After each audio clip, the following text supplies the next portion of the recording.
So let me go through this first top section of the seller lead sheet and more importantly talk about how to transition into filling this out when you're on the phone with a seller. So a seller calls you, you answer the phone, you've already learned how to go through and describe your business or give the seller a company description. And from that script, you would transition with a transitional question. And you would say, hey, John, tell me, where is your property located? And they're going to tell you the property address, and you're going to fill that out right here in the seller lead sheet. So what I would suggest is to print 20 of these and put them on your desk. Now, once again, this is in Word. You can download it in Word, and you can customize it and add questions, take away questions, whatever you feel like. If there's any sort of information you'd really like to gather about certain types of properties, by all means add it. But I would work right from the script or the lead sheet as it sits right now. Now remember, sometimes a seller is going to be just describing things about the property, so you want to be familiar with where on the sheet it is so that you could come and add it and write it out as a seller is describing it to you. But you're generally going to want to go from the top to the bottom as you're filling information out, with the flexibility to dive deeper into specific questions that the seller might be focusing on.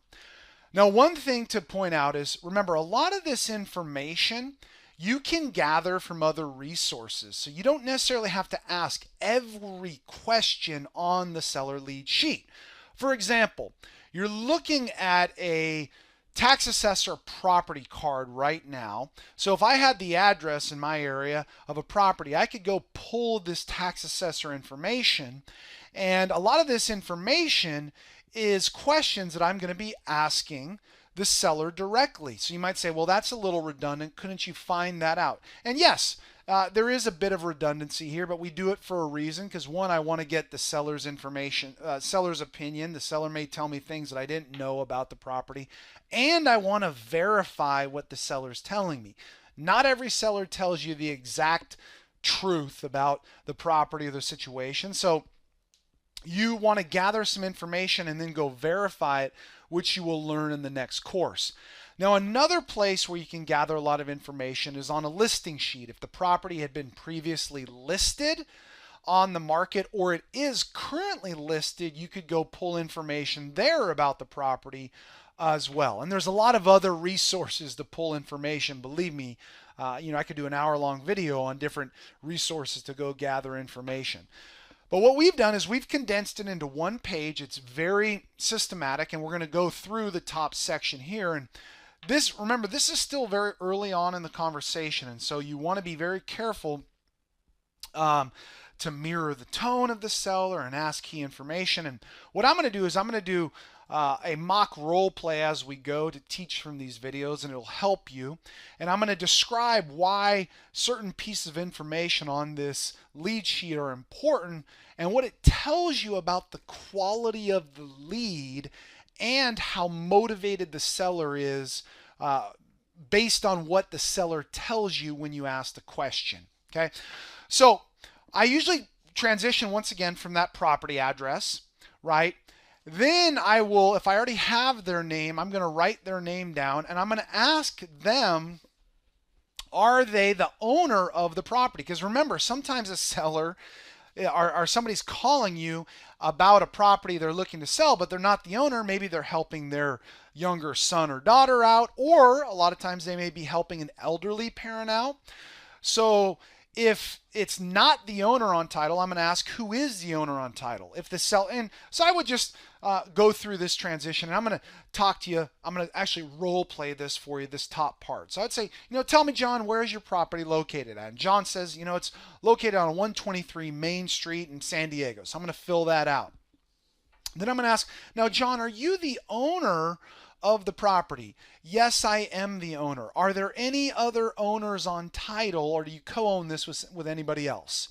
And that's important. We'll get to it in 1 second. So he says, yeah, I own it with my wife, Jan. Okay, so I'm going to write her name down, right?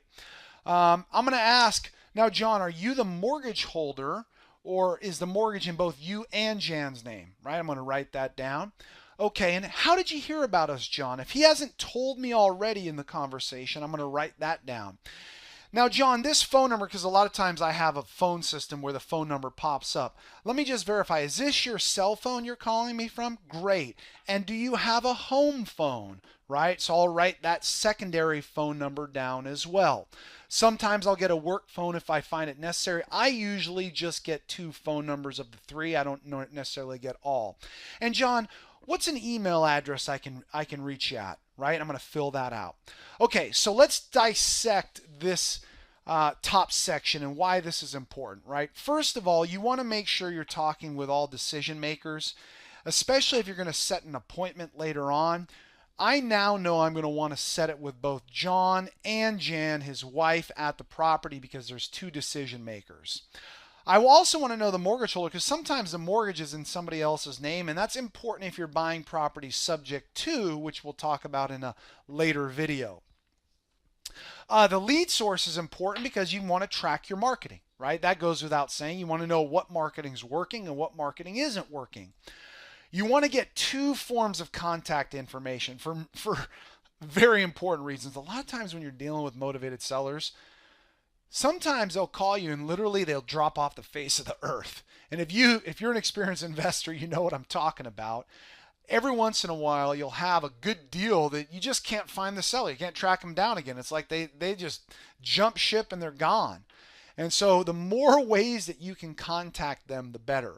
Email is important too, because a lot of times I'll confirm via email the appointment, or if it's a short sale situation, I'm going to send them some documents that they should gather before I go meet with them.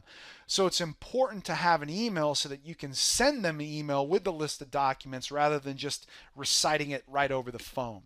So that's the top section of the seller lead sheet and the importance of each of those questions.